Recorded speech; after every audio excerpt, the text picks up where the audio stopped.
Tēnā koutou e tēnei ata. Hui hui mai tātou kia koutou, ngā mihi whānui e tēnei kaupapa. Anō e tēnei te wiki o te reo. Ko Corrina McGregor ahau, ko au te kai tohu tohu Māori tuarua e mahi ana kei Powerdigm. Ko tararua te maunga, ko punahau te awa. Ko Ngāti au, rāua Ngāti huia, oku hapu. Ko Ngaitara o Muupoko o te ika, rāua Ngāti raukawa, ngā iwi. E te pū aki o ki tai toko. Poirurua ahau e noho ana. Nō reira, tēnā koutou, tēnā koutou, tēnā koutou katoa. Well, thanks everyone for joining us today. Following that warm welcome, I'd like to clear the way for us to have meaningful kōrero. Will you join me in a karakia? Me timatanga tātou ki te karakia. Whakatakate hau ki te uru, whakatakate hau ki te tonga, kia mā kinakina ki uta, kia mā taratara ki tai. E hi aki ana te atakura, he tū, he huka, he hau hu, ti hei mauri ora.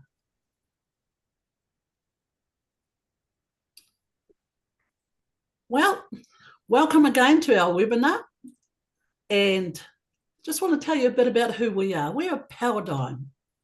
We're a team of passionate wahine consultants and changemakers who are skilled in working across different areas like policy development, strategic planning, organisational change, and community-led and economic development, to name but a few of our collective skills within our team. We also bring together diverse experience from working with social and local government, also with hapu, iwi, and Māori organisations, NGOs and community groups. And we serve as the consultancy arm of inspiring communities. And independently, we also offer a range of awesome services. Now, the kaupapa of inspiring communities is to help make collaboration easier for communities working together in locally led ways. Through our connection with them, we embrace core values and principles deeply rooted in community-led development, but also grounded in te riti o te waitangi.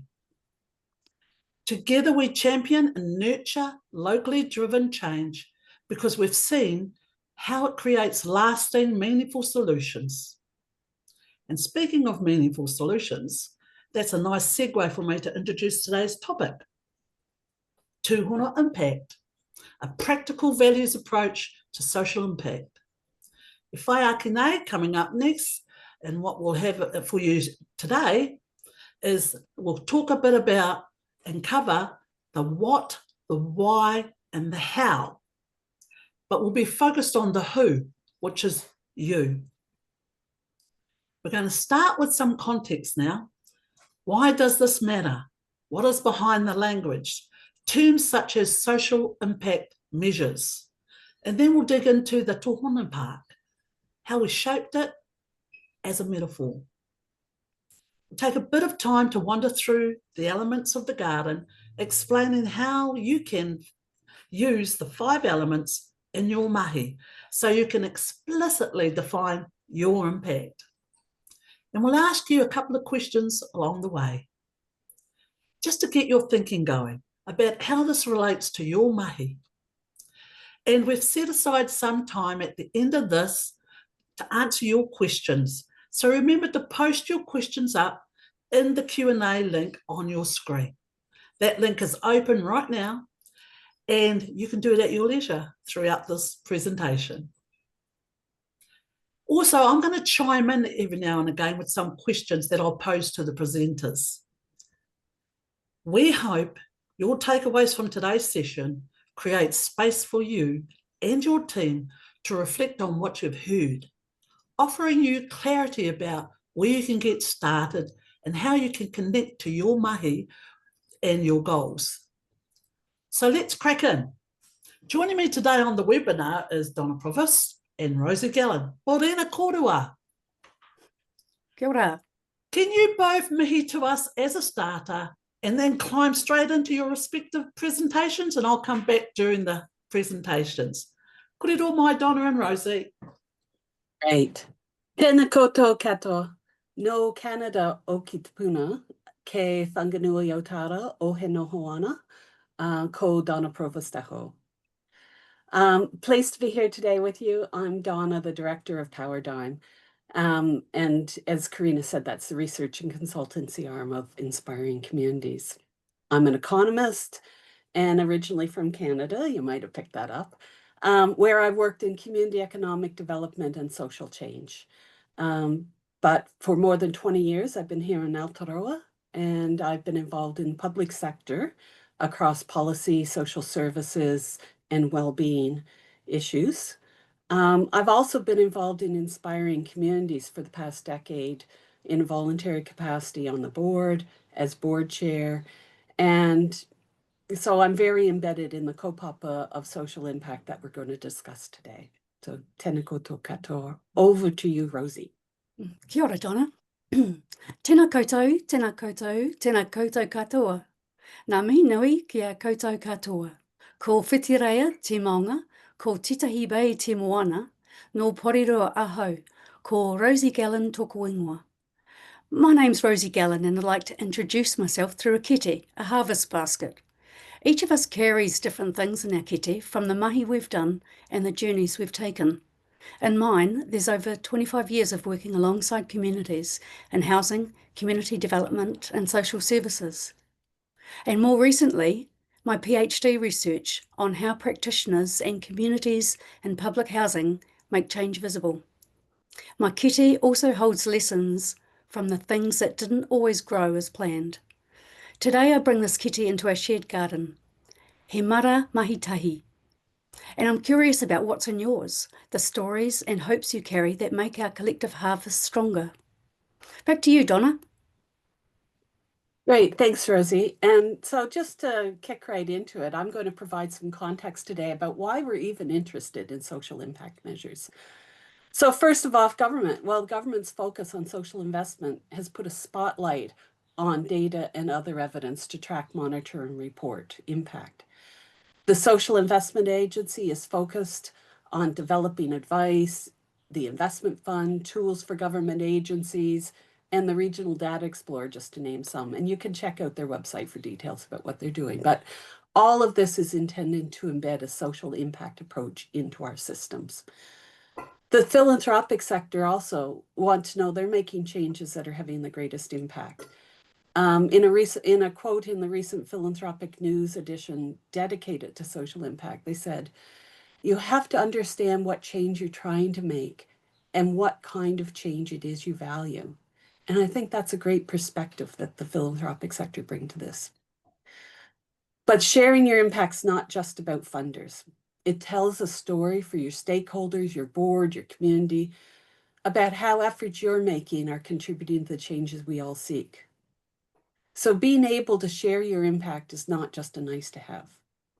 And it's not actually that new, but it's a critical element for your long-term stability for your work and your organization. But what do we even mean by social impact?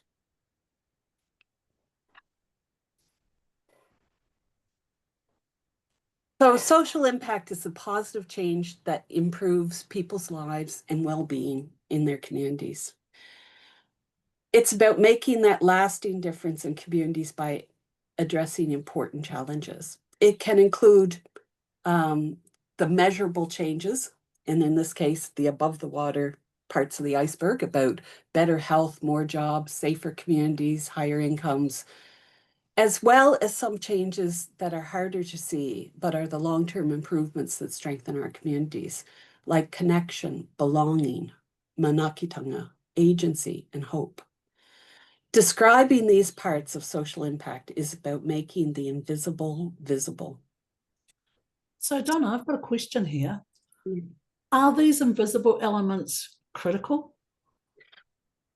Absolutely, yes. And when we look at all of the domains of well-being, there's always those that are addressing the social and cultural impacts that include these elements. For example, in the Treasury 4 capitals, they talk about social capital. The lottery grants framework you might be familiar with refers to social cohesion. One of my favorites, the Child and Youth Wellbeing Framework, refers to domains of accepted, respected, connected, involved, empowered. Now, these all have different labels, but they're all the core areas that your community work often focus in and are critical.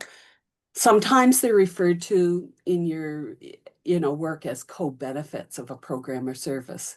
But actually, we know that these are equally as important as, and actually the precursors and preconditions to give you outcomes. So they are really critical.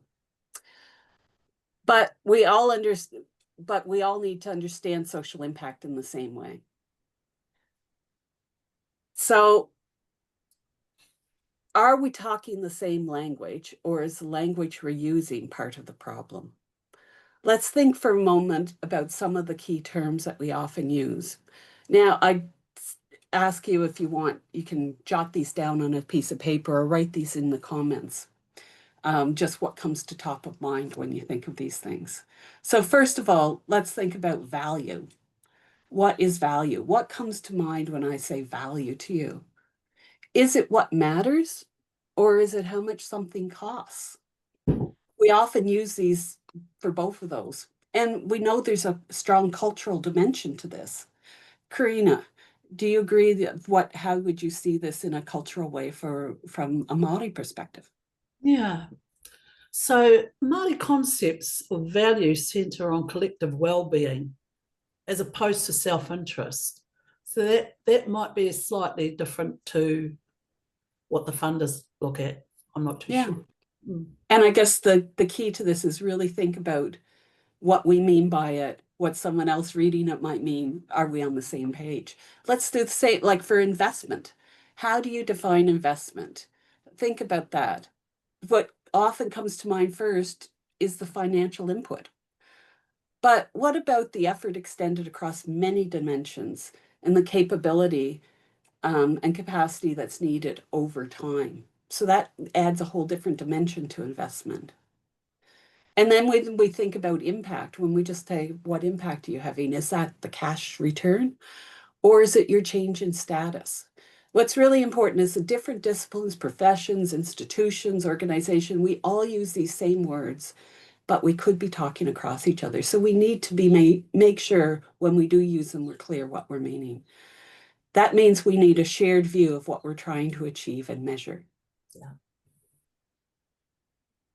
So the first step in that is being really clear on what we're asking. Demonstrating your social impact is not just about having an SORI. It's about looking at the wider contribution to positive change in your communities, collecting the relevant information and reporting on this. So let's start with, instead of asking what's your return on investment, maybe we should be asking, how are you supporting and generating desirable change? Or what is the social impact that you're having? So how do we measure this? Well, the tools that you use to help you answer the question and provide evidence should depend on what works best in your circumstances and for your use. SORI, cost-benefit analysis, these are all great tools for particular jobs. But so are key informant interviews, storytelling, user experience, MCDAs, etc. There are many different tools that we could be using. So do SROIs work in the social and community sector, Donna? Just thinking about that. Yeah, well, the answer is yes and no. The theory of the social return on investment, SRI, is that it assigns a monetary value to your social and environmental impacts.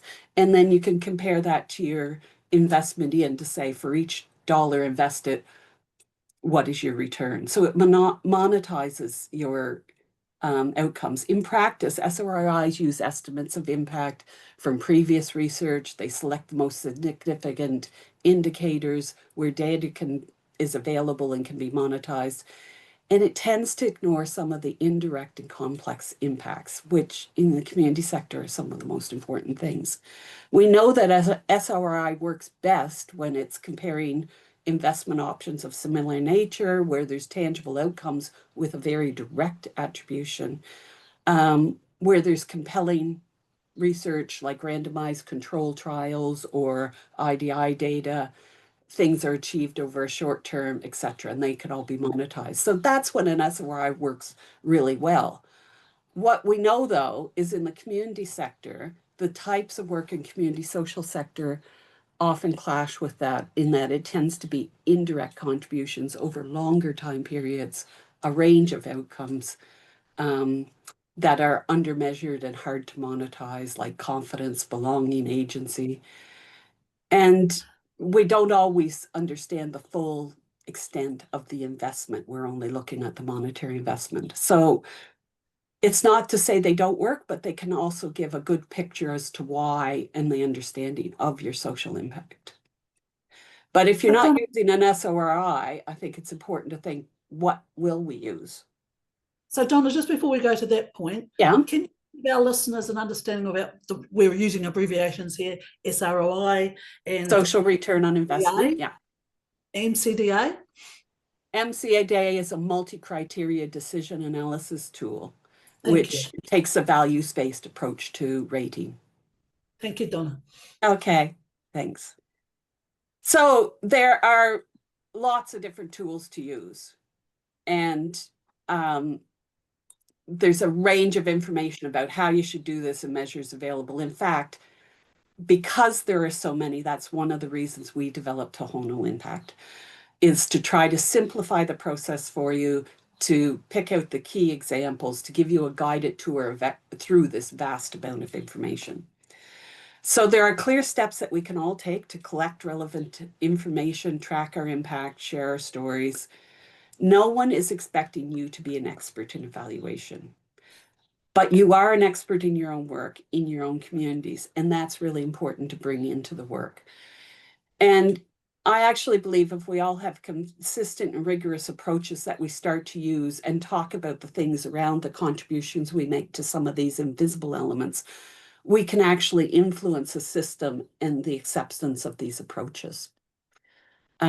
But to do this, we need to have a shared approach to social impact. And for this, I'm going to hand over to Corrina now.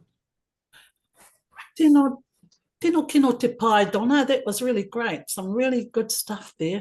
And probably some of us may have to watch that over again to just check what we heard. But Rosie, I'm going to hand it over to you now. Kōrero mai, and you're going to step us through and introduce us to the garden and the elements. Kia ora, everyone. So this is He Mara Mahi Tahi, growing impact together. Why a garden? Let's take a walk together through He Mara Mahi Tahi. We'll use it to explore the 5 simple elements of Tūhono Impact: purpose, values, measuring, learning, and sharing. But before we get into the details, let's just pause on the garden itself. When we were shaping Tūhono Impact, we kept asking ourselves, how do you explain impact in a way that people can actually see and feel? And we kept on coming back to the garden. A garden is collective. It takes many hands. It's living. It's always changing with the seasons and always needing care. And here in Aotearoa, gardens carry deep meaning. Whakapapa, whānau, manaakitanga, and kaitiakitanga. So we built the framework around 5 garden parts: seedlings, roots, sunflowers, a watering can, and a harvest basket. Simple images, but they make visible what's often invisible, and that is the slow relational mahi that grows real change. So think of this as an invitation. We're not just talking about frameworks and tools. We're stepping into a garden, a place where impact is something we grow together.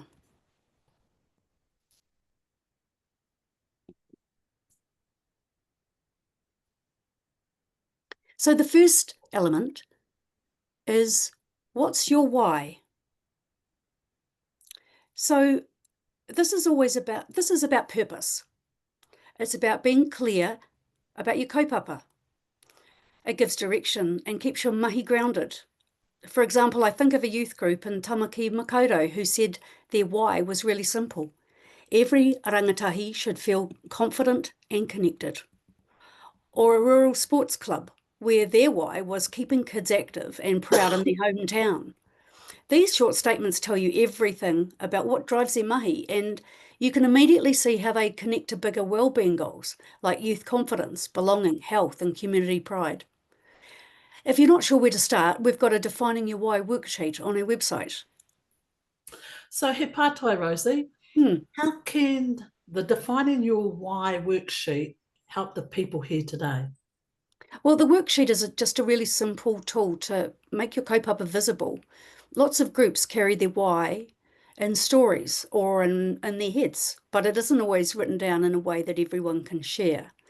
So the worksheet helps you name your purpose clearly and simply, in your own words. It gives you a starting point, whether you're a board, a team, a community group. It's to land on a short statement you can all stand behind. And once you've got that seed planted, it becomes much easier to connect your everyday mahi to bigger wellbeing outcomes and to explain your impact to funders, partners or whānau. So let's move to the roots. This is where we ask, what does good look like for us in our own context? So the roots anchor our mahi. They hold the goals and aspirations that keep us steady. I think of a Kai collective who said for them, cooking or good wasn't about numbers or targets. It was about whānau cooking, eating and laughing together. That's their outcome. It shows social connection, cultural identity and belonging. I think of another organisation, a disability organisation, who said their good was when their members who were leading activities, not just taking part. So when communities define what their good looks like, the outcomes feel real. They're not imposed from the outside. They come from the lived experience of the people themselves. And we've created a worksheet. What does your good look like? And it's on our website to help with this. Anoi pātai again, Rosie. How can the What Does Your Good Look Like worksheet actually help groups in practice? Well, the worksheet can help people by giving it a structure for the conversations that feel a bit abstract. Instead of starting with outcomes or funder language, it asks simple human questions like, what would it look like if this mahi was thriving? Or how would you know things are better? It helps a board, a team, or a community land on shared language about what good looks like for them. That way, when they talk about impact, they're not borrowing someone else's definitions. They're rooted in their own values and lived experiences, and they make the outcomes more authentic and more powerful when they're shared. So it's not about ticking boxes or reporting or compliance. It's actually about listening, naming, and holding on to what really matters in people's lives. So let's move to the sunflower. So the question is, how will you know if things are changing for the better? So these are the visible signs of change, the blooms that show your mahi is working. In Aotearoa, tenants in a safety project said something really simple, like, I finally feel safe to let my kids play outside again. That one comment links directly to outcomes around safety, trust and child well-being. A youth mentoring program, Rangatahi, said, I don't skip class anymore. A small phrase, but it shows shifts in education, confidence and belonging. Measuring change doesn't mean counting everything. It's about choosing a few indicators and stories that really matter, the ones that feel true for your community and credible for others. So I've got another question. Yeah, sure. How do you know which measures are the right ones to use? Well, that's a very good question because it really depends on how deep you need to go. Sometimes a simple before and after question is enough. Other times you might need a theory of change, outcome maps, or a more in-depth storytelling and interviews. That's why we've put a range of tools on the website, so they will help you match the right approach to the depth that you need. That's what measuring what matters looks like. It's surfacing the changes that are real for people and making the connection to bigger outcomes visible. So yeah, we're moving on to the watering can. So this is about learning and adapting. How do you keep improving? So learning keeps mahi alive. It's the water that keeps new growth happening. For example, a women's refuge found that when they'd shifted their support circles from evenings to mornings, participation doubled. A small change, but a big result. And at a marae-based health provider, they realised workshops weren't drawing people in, so they tried coffee mornings instead. Straight away, engagement grew. These kind of learning moments ripple outwards. They don't just improve a single service. They strengthen practice and they contribute to wider community outcomes. So when do we use all of these tools, Rosie? Sorry to interrupt, but when do we use all of these tools? Oh, well, anytime you're reflecting or adapting is a chance to use them. Sometimes it's after a hui, after a debrief. Sometimes it's at a board meeting or in your day-to-day mahi when you notice something isn't quite working. The tools just give you a way to capture that learning so it doesn't get lost, and you can share it back to the team to improve practice. Ka pai. So the next one is the harvest kete, our stories, telling our stories and sharing them of impact. So how will you share and tell your story? It's not about reporting. It's about accountability, connection, and celebration. For instance, take a creative space, for example. They could have just said 12 exhibitions, 150 artists involved. But what really mattered was how Hemi's found his voice through art. A migrant support group, on paper, they ran 85 orientations and matched 40 families with buddies. But the real impact came alive when Aisha said it gave her a true sense of belonging. So when we bring those numbers together with stories, something powerful happens. We're not just showing our own impact, we're showing how it connects to the bigger wellbeing outcomes that matter for whānau and communities. I've got another question then. Oh. How can groups get the balance right between the numbers and the stories? Oh, that's a really good question again. You've got some good ones there, Corrina. It's less about the formula and more about weaving the two together. So numbers give scale and reach. They show the reach of your mahi. Stories bring the human face, though. They show what that mahi feels like for real people. So when you put them together, funders can see that they're credible, and communities can see the impact themselves, and they see themselves reflected. So the balance helps people believe the story of your impact. When we bring together stories and numbers, we're not just showing our own impact, we're showing how it contributes to the wellbeing outcomes that matter far more widely. So that's when we bring it all together. How do they all connect? So all of these pieces form a cycle. We start with seedlings, our purpose. The roots hold our vision of what good looks like. The sunflowers hold the outcomes that are visible. The watering can keeps things alive through learning and adapting. And the harvest kete is how we share our story. And together they make the invisible visible. They help us connect everyday actions to bigger outcomes and translate community voices into evidence that counts. But it's not a straight line. Each harvest creates new seeds and the cycle begins again. Impact is collective, regenerative, and ongoing. So here's a question for you all to carry forward. Which elements feels more ready for you to use in your mahi? If you had to start somewhere tomorrow, where would you begin? That's a good question. Yeah. So the last one that I'm going to do here is, so how does it connect to the wider outcomes that people talk about? So far, we've looked at the 5 elements as tools, but how do they connect beyond your organisation or your community? So this is the real power of the garden. Each element doesn't stand on its own. It links outwards to bigger outcomes. So when you define your own purpose, you're aligning with community aspirations and wider strategic goals. When you name what good looks like, you're giving shape to outcomes like belonging, inclusion, cohesion, and cultural identity.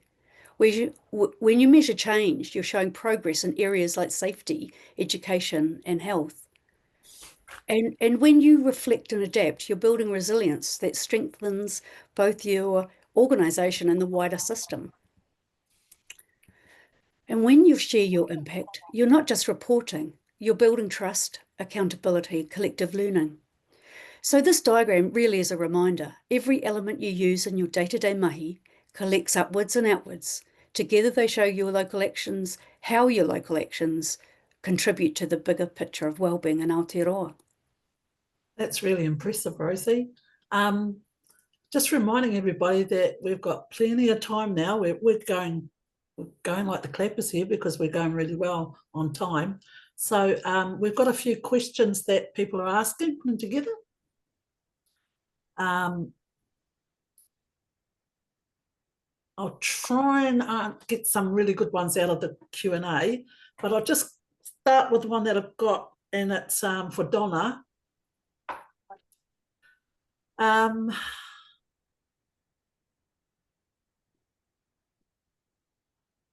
You talked a bit about social impact, Donna. So how's that related to social investment? Can you walk us through that? Sure. I guess social impact is the difference we're all making. It's about describing that iceberg both above and below the waterline and getting that full picture. Now, that is a foundation you need to have to be able to build your case for social investment. Social investment then is, how does investing in this now going to, lead to future outcomes and hopefully reduce spending in the long term.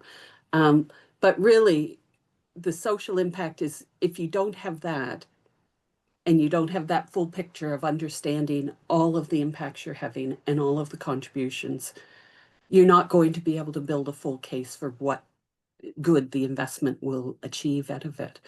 And it also helps explain and give context that if you have a social return on investment already done, an SRI, and it says, $4.92 is the answer. Well, what does that actually mean? Having your social impact clear can actually explain what that means and give context to that. So it's a really foundational part that leads on to being able to do the social impact investment well. So going a bit deeper into that social returns on investment, what is it, and is an return on investment or only equated to monetary returns? Do investors factor in a lower monetary return to offset by contributing to a lift in the investor's social good conscious? Right. Well, a social return on investment tool, by definition, monetizes the inputs and the outputs and then is able to compare them. So it works really well for things that are easy to put a dollar value to. It is harder, but not impossible. If you were to do a social impact assessment where you put a value on building connection in your community, how you do that is going to be very subjective, and what value you put on it will probably get a lot of critique in that because it's not one that we often monetize. And even in health things, we know that we have a value of life calculation that we can put on it, but when we use it, it is very jarring. So when we do monetize the things that are actually of value to us, they're often the most controversial. And as I say, an SRI tool by nature is about monetizing and being able to compare a dollar investment to a dollar benefit. That's what that tool does. It's a useful tool for some things. It doesn't capture everything we always need. And some of those things can be added into it, but by the time you do it, it's so complex and controversial. Maybe there's other ways of telling that story. Awesome. Okay, I have one for Rosie. Rosie, in terms of measuring, how bespoke does our measurements need to be? I'm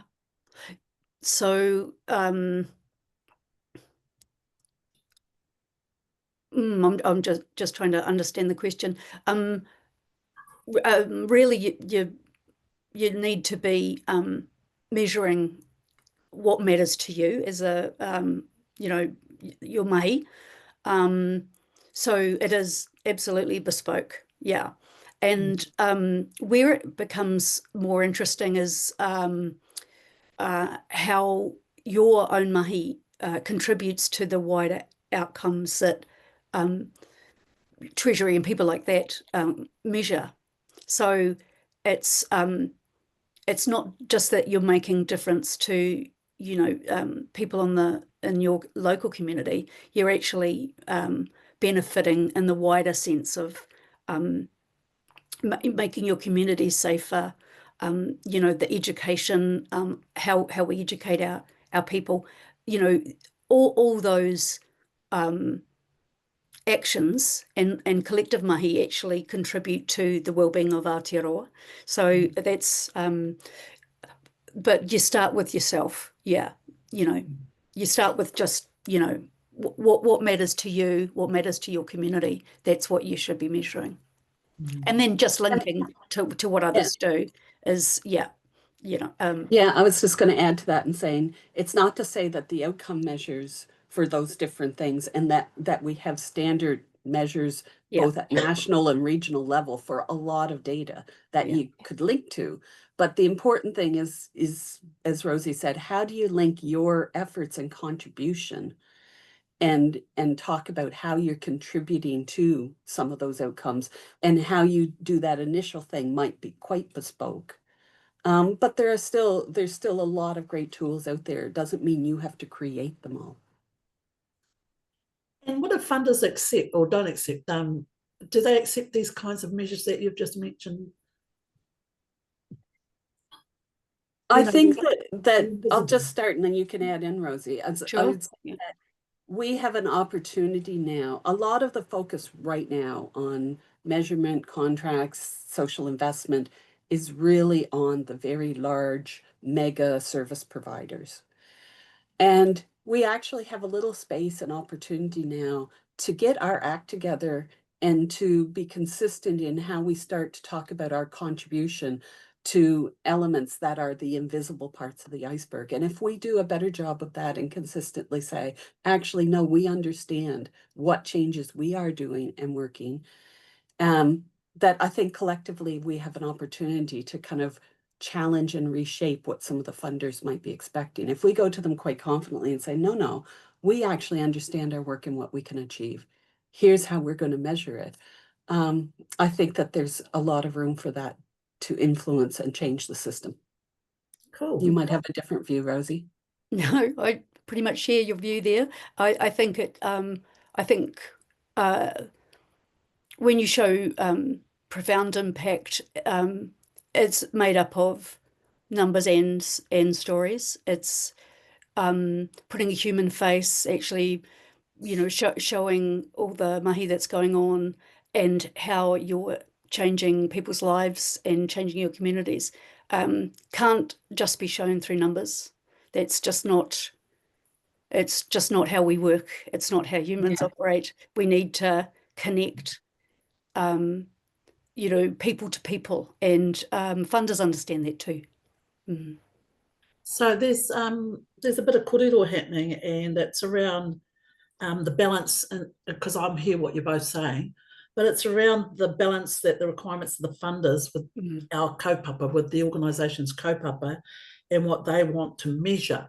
In reality, the need to meet funder requirements is there, isn't it not?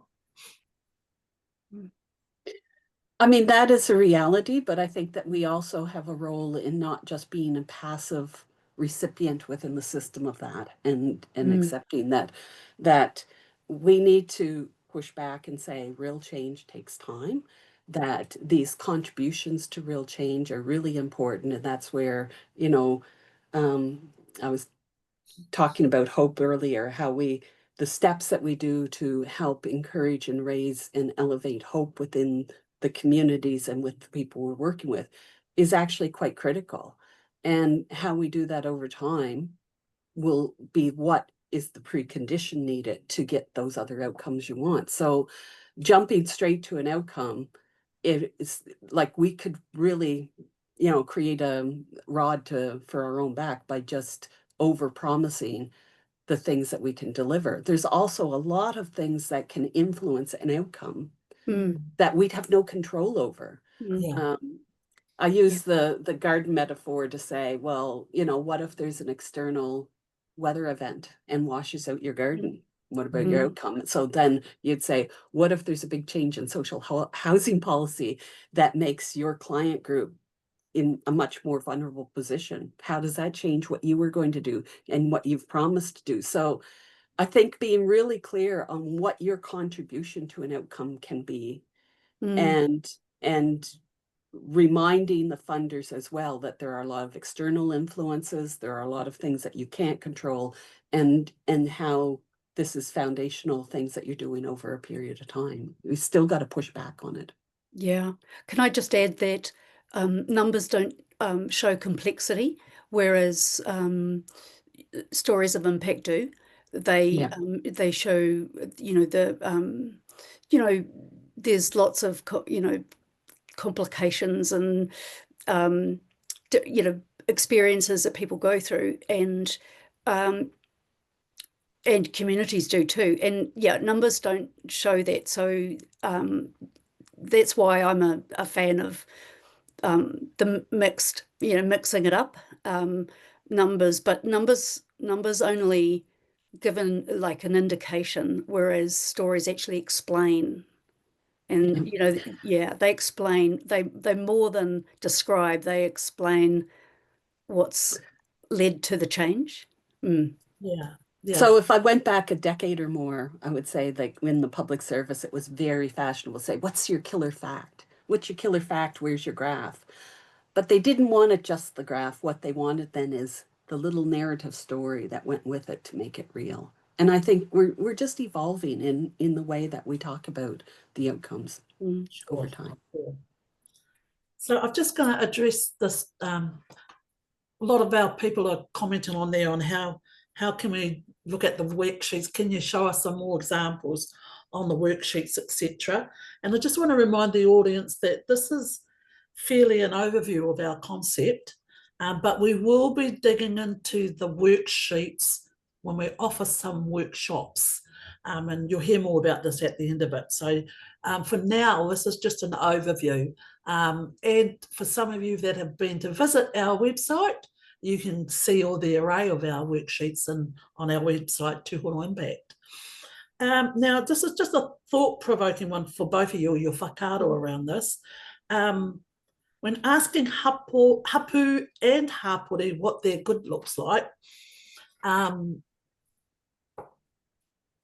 what are your thoughts and what are your reflections on that?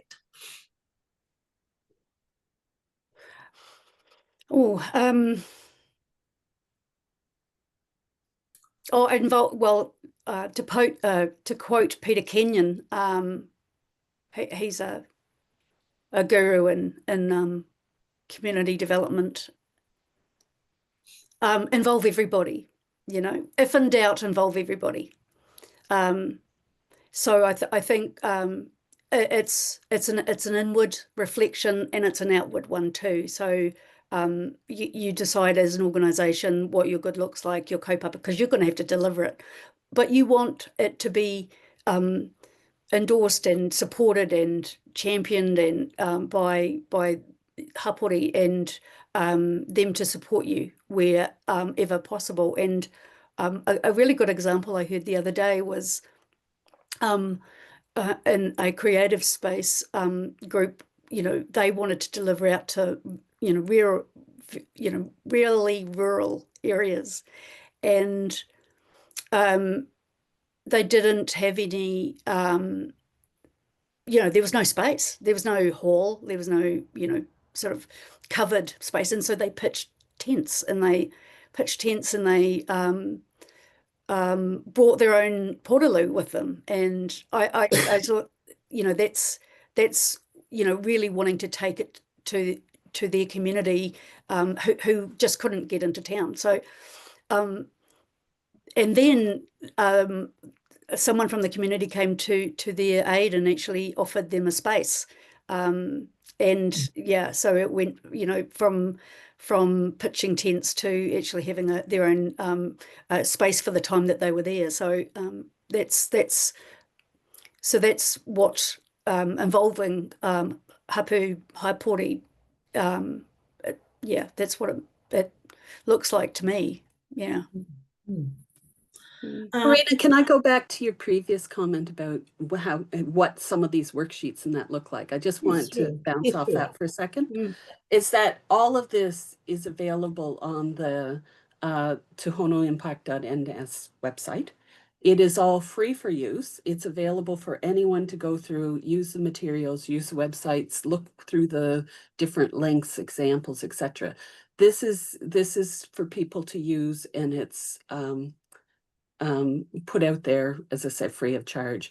And I want to do a shout out right now to say thanks to the philanthropic funders that supported this. So J.R. Mackenzie Trust, Todd Foundation, early supporters of this, and the main supporters, thank you very much. Bay Trust also supported, as did DIA. And they did that so that we could produce this as a free access tool. And I think that that's really important, that they saw it as an important thing to make sure that organizations that maybe sometimes don't have a toe in the door yet and aren't doing these things have access to resources and support. But we know this isn't going to be the solution for everyone. We pitched this as a basic support for kind of at the foundational level. But already talking to people, they've said, oh, even in a bigger organization where they have a whole team of people doing this stuff, and they go, oh, this would be really great to use for induction for new staff coming into the space, because they can go through the process and see if they really understand our organization, and then go out and ask us questions and be able to, get on board and understand this. Another group, I was at a board meeting that talked about this is going to be a really helpful decision-making tool for their board to understand what elements of what they're doing is having more impact, or how do they share it, rather than just having a CE, or sometimes your founding kind of person intuitively understands and knows this, but nobody else in the organization can really pull it together. So that's kind of the why and what these are doing, but this is really a module for starting out, and we hope that it gives people a toe in the door rather than being the silver bullet of everything you'll ever need to know.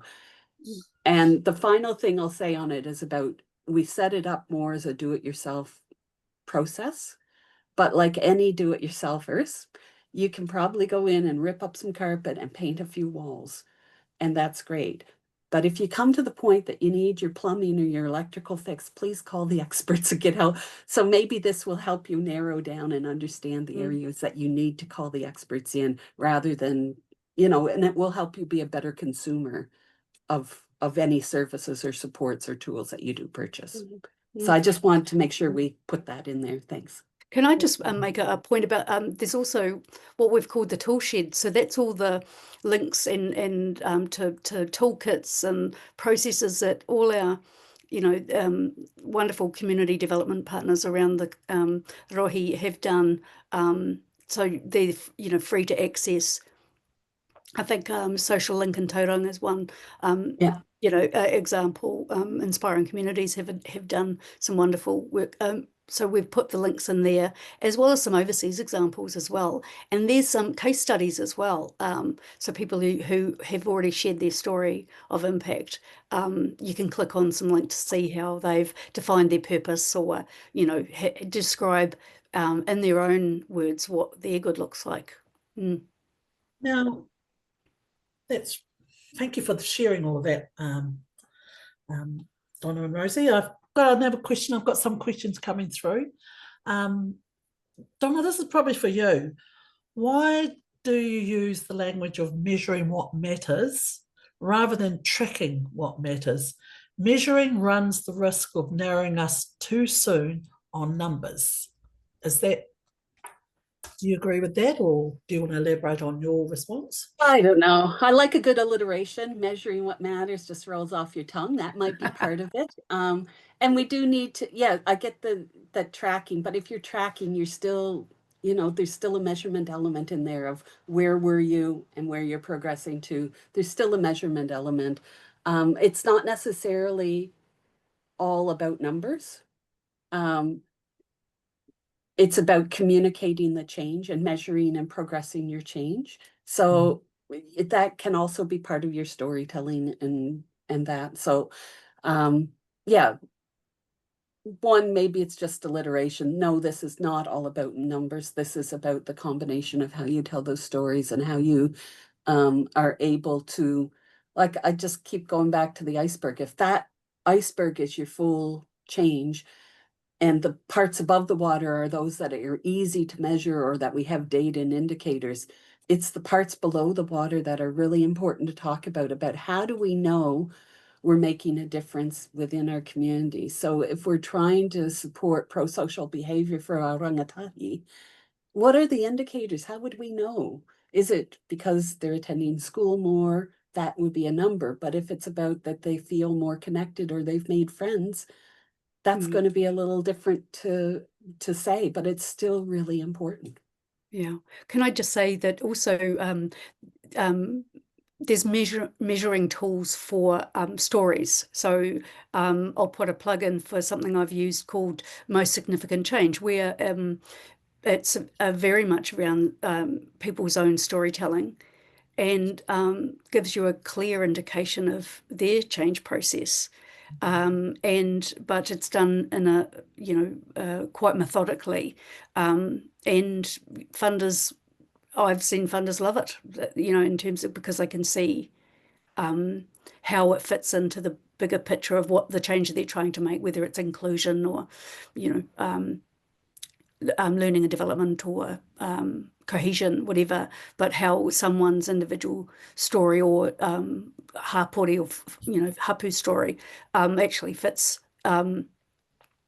just as numbers do. So there's tools out there that can help you do it. We've put links in there too. So on that topic, Rosie, we've got some comments coming in about how do you tell the stories when many funders are refining their application forms to focus on numbers and only allowing 1 or 2 paragraphs to tell the story? Yeah, that's a very good question. And when you've inundated with applications and things like that, you sort of try and simplify the process as much as you can.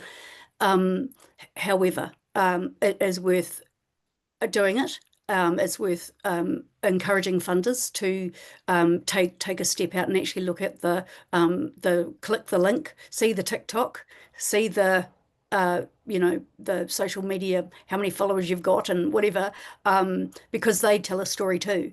And so I think there's a probably a wee bit of a change in terms of like trying to nudge funders to actually show that it's not just about sort of individual sort of stats about a person, subjective well-being frameworks.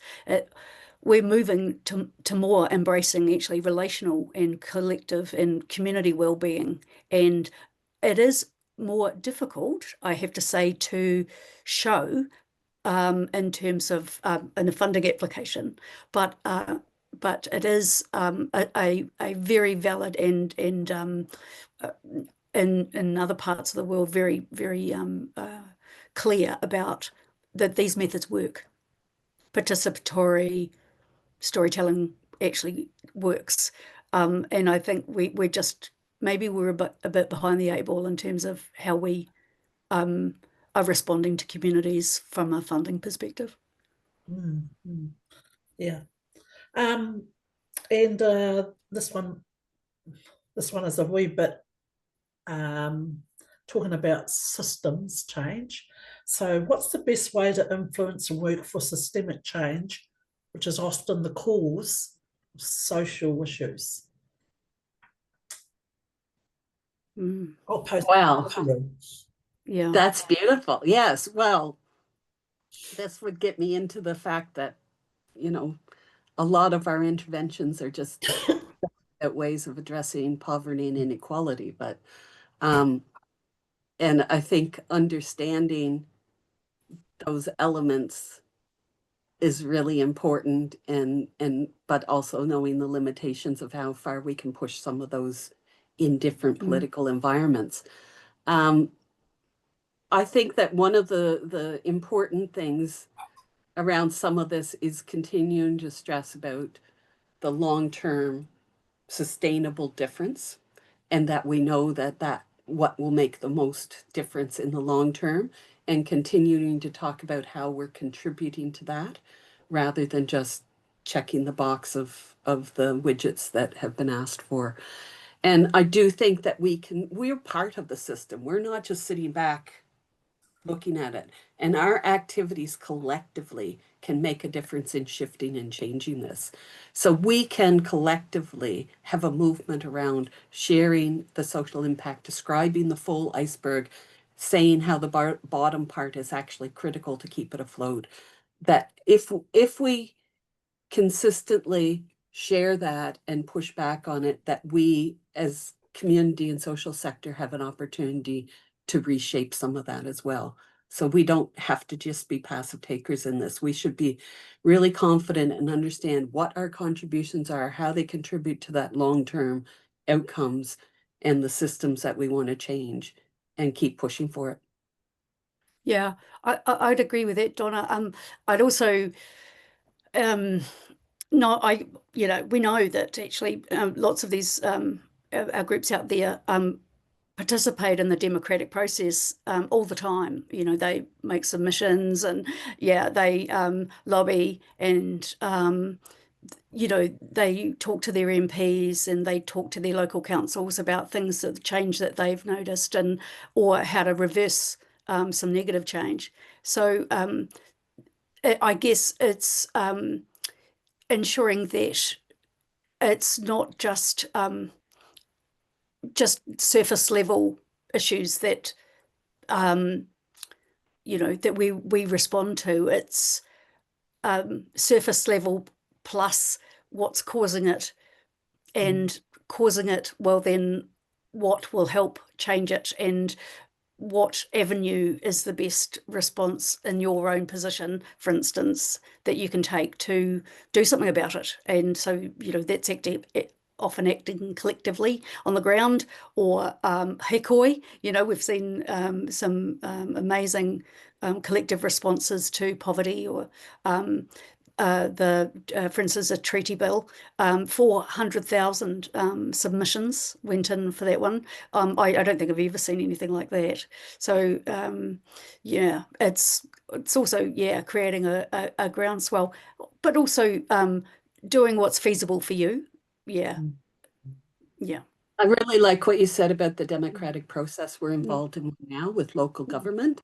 And a lot of people think like, oh, does it really matter? Actually, your local government is your connection of those services and supports closest to you. So who are the candidates who are going to support more community centers, support the activities that we know make a difference for being accepted, respected, connected, part of your community, and really dive into that. So one, local government elections matter, take part, but if our voter turnout at federal elections, if our voter turnout,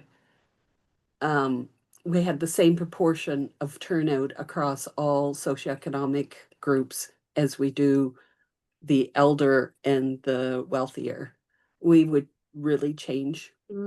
Right now, those populations are the ones that are setting an agenda.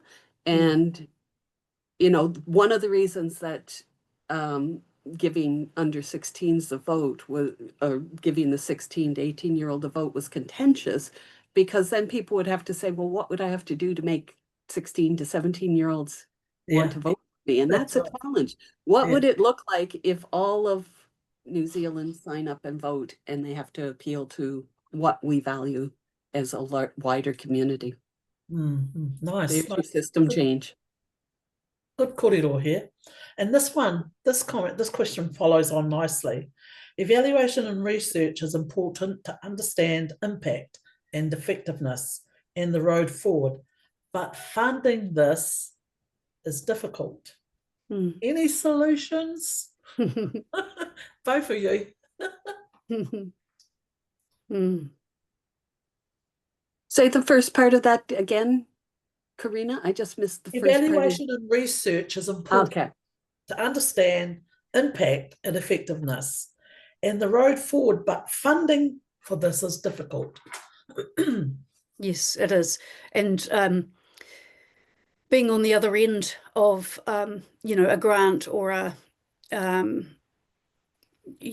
contract, evaluation is not always incorporated into it. I mean, I think there's a rule of thumb somewhere that says, evaluation should be 20% of the total. Well, that's rare, very, very rare. So, and I think we're at a time when evidence is often ignored.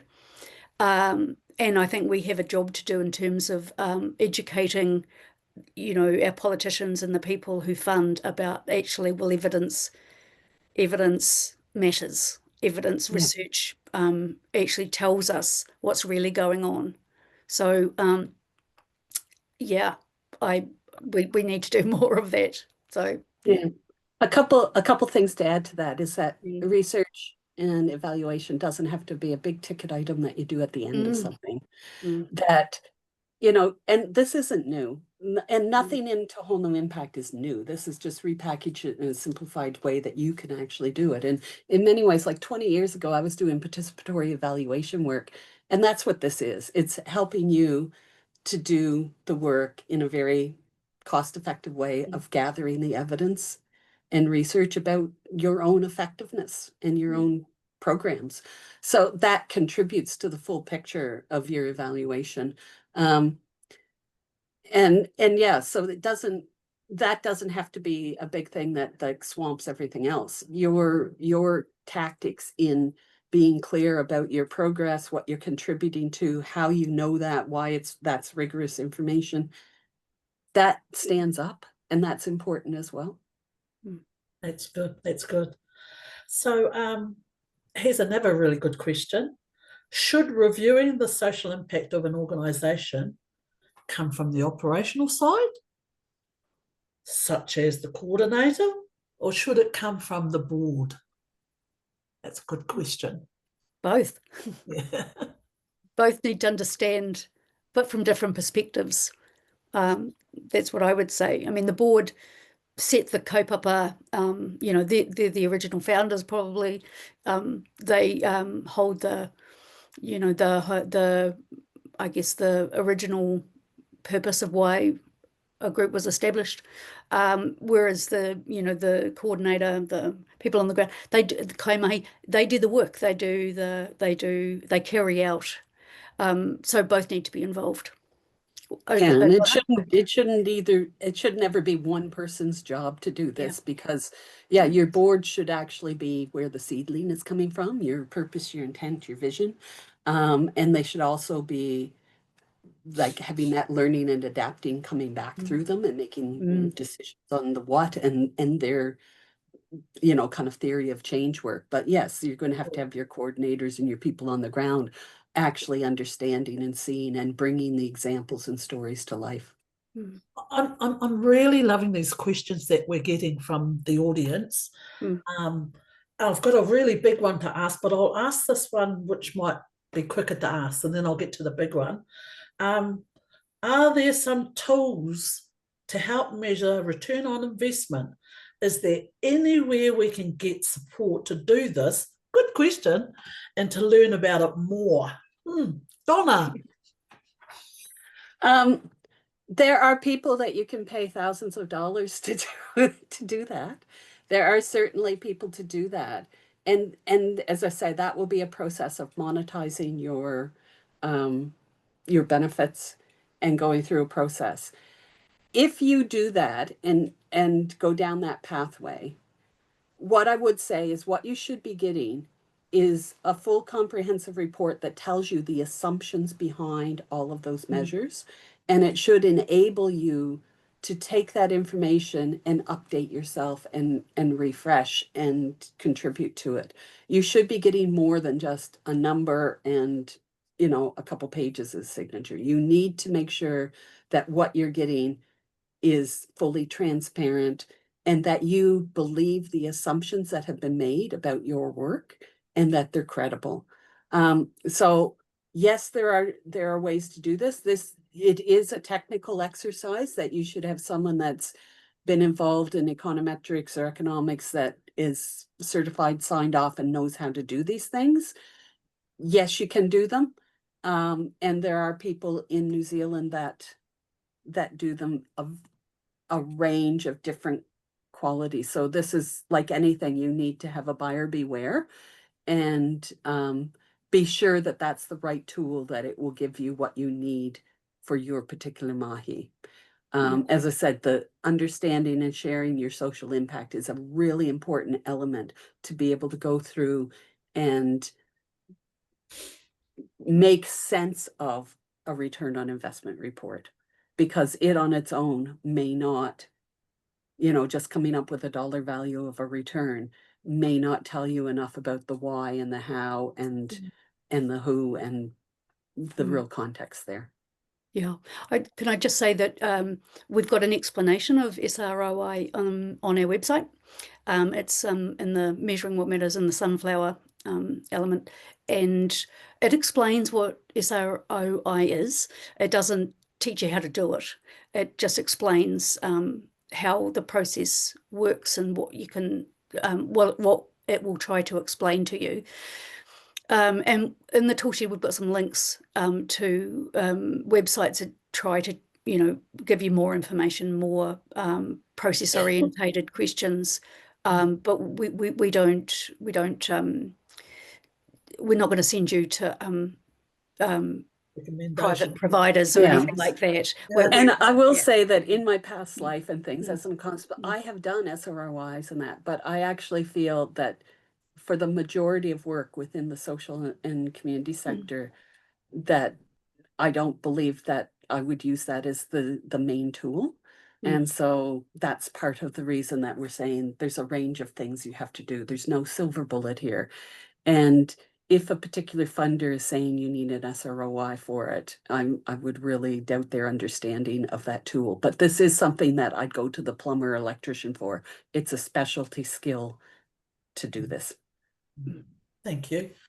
Now here's the big question, and I'm going to take a bit of time reading it because it is a big question.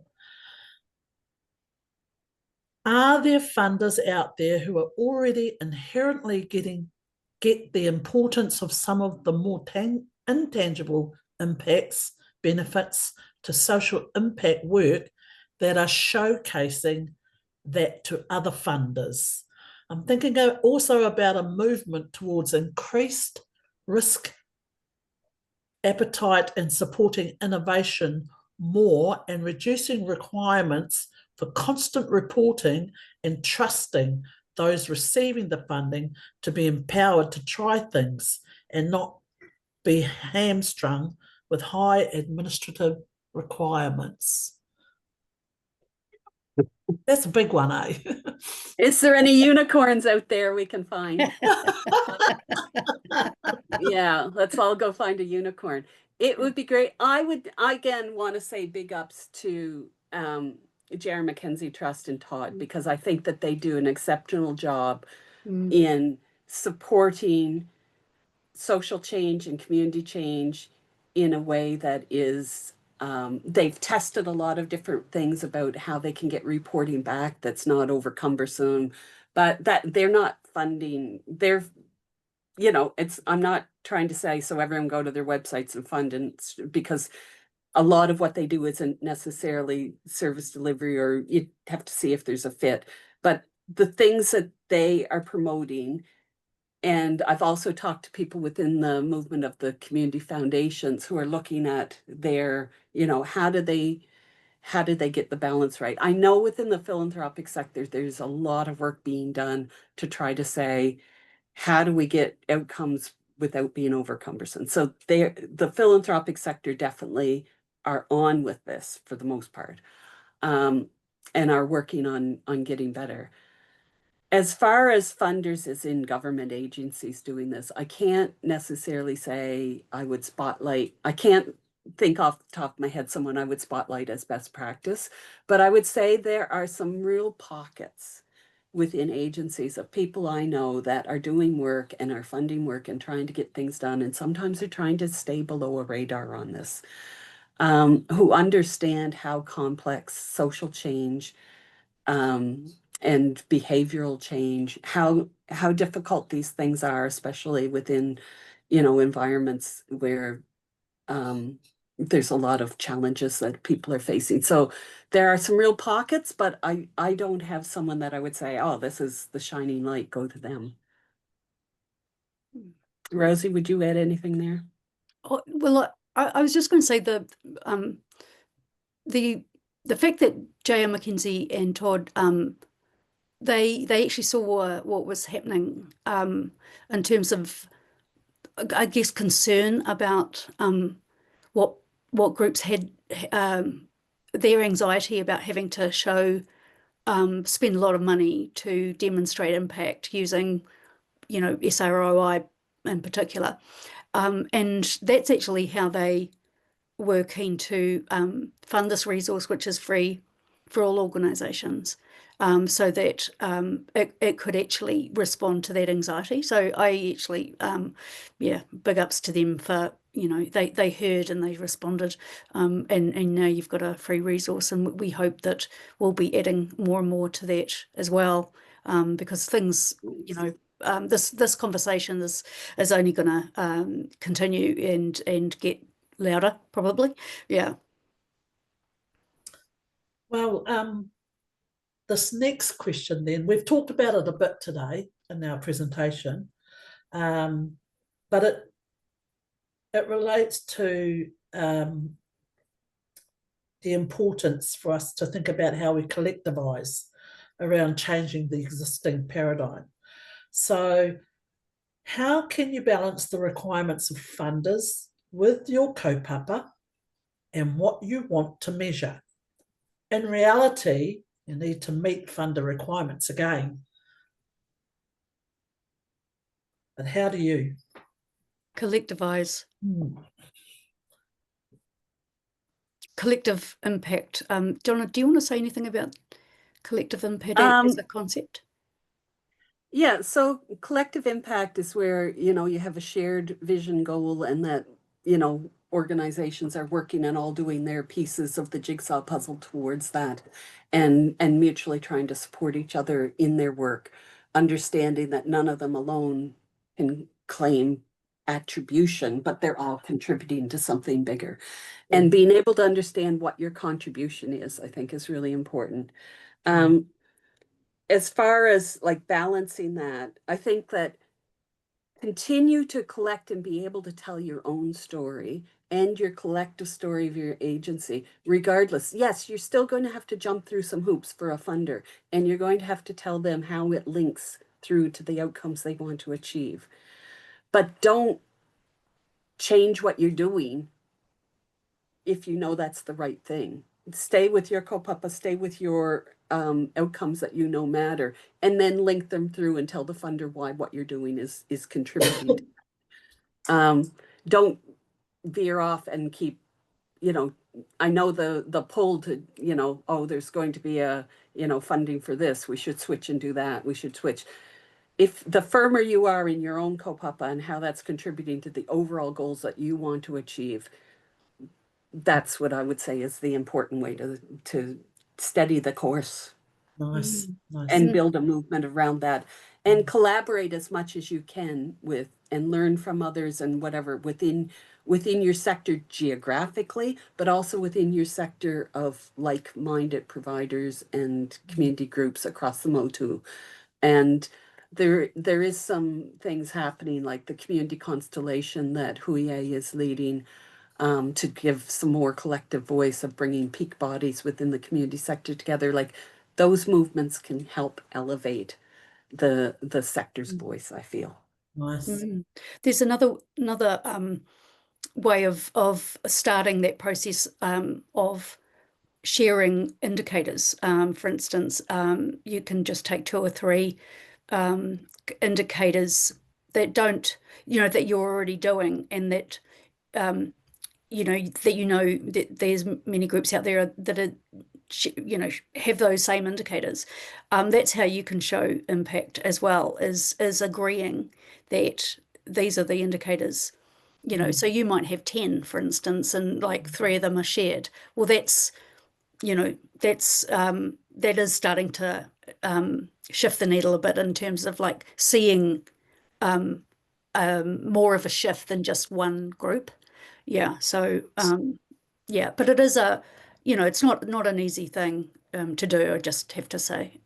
But it is worth having that kōrero with your, with your sector, with your, your community. Oh, fabulous answers. Thank you.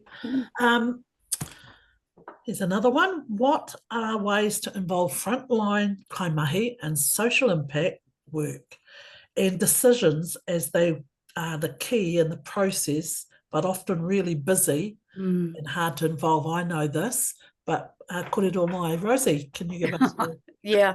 experience? Yeah, I think it's it's that making the invisible visible. In my research, the community development practitioners and public housing communities, the 2 standouts were whakawhanaungatanga and trust, and how to demonstrate that those particular people could enable and engender trust, across that community. There are ways of doing that, and I think that we're just got to get a wee bit smarter about reporting. That's a low burden on the kaimahi, but actually shows, shifts over time, for instance. So, yeah, I'm not for, huge reports and things like that, but actually very simple digital tools that can help capture, for instance, conversations or, different experiences that people are having as a result of what you've been doing. For instance, there's things like pulse surveys and, quick, like one question that you ask every week kind of thing, or and over time you can actually see that. So yeah, there's lots of different ways of doing it that are low burden and low workload. So I'm very keen to see, and then that rolls up into service managers and right to the board. But what often is missed is the consistency. So it's really sort of sitting down as a team, as a group, or a particular unit, and actually committing to use that particular tool, and how that rolls up to the board and then back down again. So I hope that helps to answer. Oh, that was great. In a previous role, I had to do some quarterly reporting, as people do. And so my team knew that I was going to go out and ask them, and I'd say, like, okay, it's time. Tell me examples of impact that you've seen. And it was just examples. It could be an example of something small, a change, or big, and engaging them and saying, what have you seen? And what have you seen across the work we're doing the last quarter? And flick me your examples. And people knew then, they start to realize that I was going to ask them regularly for this, so they better watch for it. And it just made them actually more aware of where their work and changes were having impact. And it's quite empowering to do that. So, but Corrina, you said, of course, you have examples because you do have work in this. I'd be interested in yours. Well, if we had the time, I would definitely dive into it. I, like Rosie, have experienced frontline work before, but she said everything I would have said and more. And which brings me to the last question. Just want to thank everybody for posting up those questions in there for us, because we've had a really good, enriched kōrero. But I've got one more question, and that is, what's the plan to keep developing this resource? What's your dream for its growth? And how will you measure that it's creating the change you hope it would? Can I take a crack at this first and you can Yes. add to it, Rosie? Yeah. So part of my dream is if we saw this as a 101, what would it look like if we then add layers of resources that can say, okay, and what if you're at a 201 or 301 or more advanced levels, what do the metrics, measurement frameworks, communication tools look like? That's one thing. How do we add to it that way? The other is different perspectives. Like this is very much from, we've done this for people who are in the organizational side. What if we did a social impact tool for funders? And what would that look like? Mhm. And what would the analogies, you know, be? And I've talked about this. This could be like, if it was the wishing well beside the garden, what are the elements that we would have to support funders to be able to go through a process to understand and incorporate funded social impact in their work, for example. So there's more tools part of it, but there's also, we understand that we've set this up as a DIY and that can work. And I talked about there's other ways people could use this from boards or for induction or whatever, as well as organizations. But you're going to get to the point that you just go like, I'm just a little stuck. And so we're offering and building the fact of how do we then support people and coach people through bits of this. In an ideal world, I would love to get support and funding support so we can continue to do this free. So we're looking at those. So how do we continue to roll this out as a tool that is available for the community to use and to grow without any cost to them, or for very low cost to enable the smallest of small organizations to be able to still access. That's a bit of my dream. Where are you, Rosie? Yeah. So we've just written our own evaluation framework, and so we're trying to walk the talk, and that involves getting evaluation from people who attend anything we do. So that was last week a presentation discussion with a network, and I know you two were at a conference last week, and so ensuring we get feedback and we log it and we monitor it and things like that, and then we respond to those, and then that feeds into a bigger sort of, well, is it doing what we hope it would do? And for instance, you talk about system change, so what's our aspiration for system change here? So we've got to put in some measures and indicators that we're doing that too. So yeah, and at the conference that I was at last week, I was speaking to a lot of the kaimahi there who were working in te ao Māori spaces, and I had really good conversations with them. And so maybe looking at a kaupapa Māori, directed to our iwi and hapu type of tool too for them to measure, because that's what they were telling me, interested them.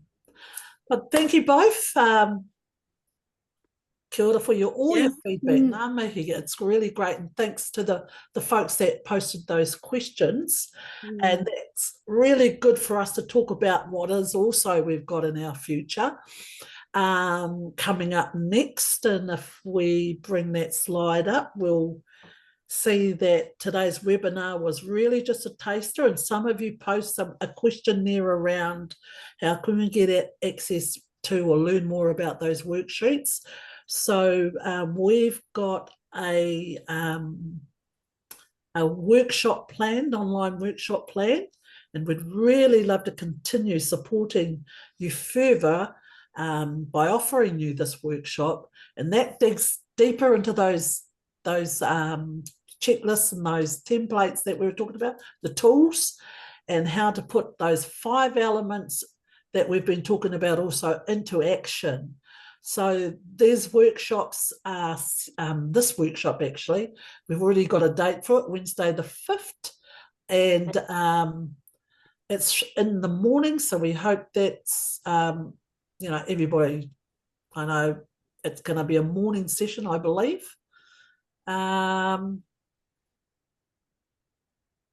there's a link on our website, but I think we're going to put the link into the chat too, so that you can access it if you want to register for that, because you're buzzing now with information, and this is a really good way to continue to keep building and learning on that knowledge that you've developed today. So this is about understanding in action, you know, how to apply He Mara Mahi Tahi.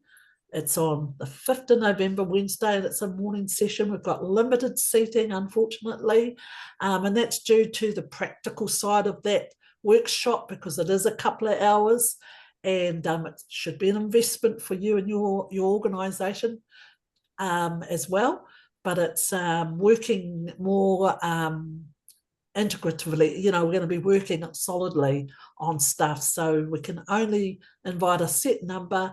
So if you go and have a look at our website, you'll be able to find that and register on it. I think we're going to start at 9:30, nice and fresh in the morning for us, Rosie, and 11:30 a.m. So that'll be myself and Rosie presenting those workshops for you there. And what else have we got here? There will be a small cost to that, but you'll find that out on the website, yeah? And if you're interested in anything else, you can contact us. So, but first, Rosie talked about evaluations and where we are walking the talk today. We're going to be, we're putting up in the chat a link, and there are 2 options that we're presenting for you today. And we really need your feedback on the kōrero we've had today. The questions you asked were really deep and meaningful. So we also want to hear more about different parts of what you heard today. So there are 2 options of evaluations there for you to feedback on. You can choose whatever one you want. There's one that is like a quick snapshot review, and that'll take you about 3 to 5 minutes for those busy people working. It's a survey available right now on the chat, I hope. And also, alternatively, there's a more comprehensive evaluation that's framed around those 5 elements we've been talking about today. That option will take you a wee bit longer. We'll dig into about 10, 12 minutes, depending on how fast you are at reading. And that will provide us with deeper insights. Again, those links to both those surveys are in the chat. You choose which one you would like to participate in. We value your feedback. It'll help us grow our mahi, of course, but the choice of yours. Kia ora. And, yes, I mentioned earlier about that we are the consultation arm of Inspiring Communities, but we also offer a lot of other range of services. So this is a list of what we're talking about here. And if you'd like to know more about what we do, then go visit our website, www.powerdigm.org.nz. Or if you want to connect with us and contact us, you can do so at kiora@powerdigm.org.nz. Or you can phone us too on 029 200 4422. Not sure who you'll get, but you'll find somebody there, probably Donna. Yeah, and I'd add, so on our website, you'll find our other profiles of other associates and our contact information. Correct, because we are 3 of 7, our team. And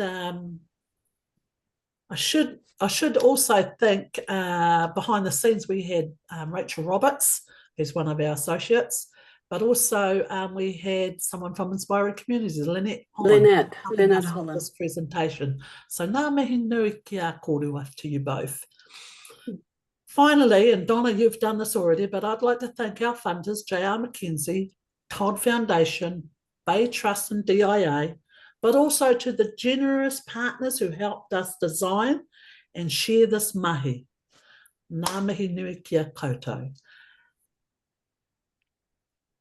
Now we're up to closing with the karakia. So we'll close the way for you to go back into your part of the world. And here's our karakia. Whakamutanga, kia tau, kia tātou katoa, te aoi, te aroha, me te marutau. Tihei mauri ora. Mauri ora. Go and Kia enjoy ora. yourself out there in the world. Mauri ora.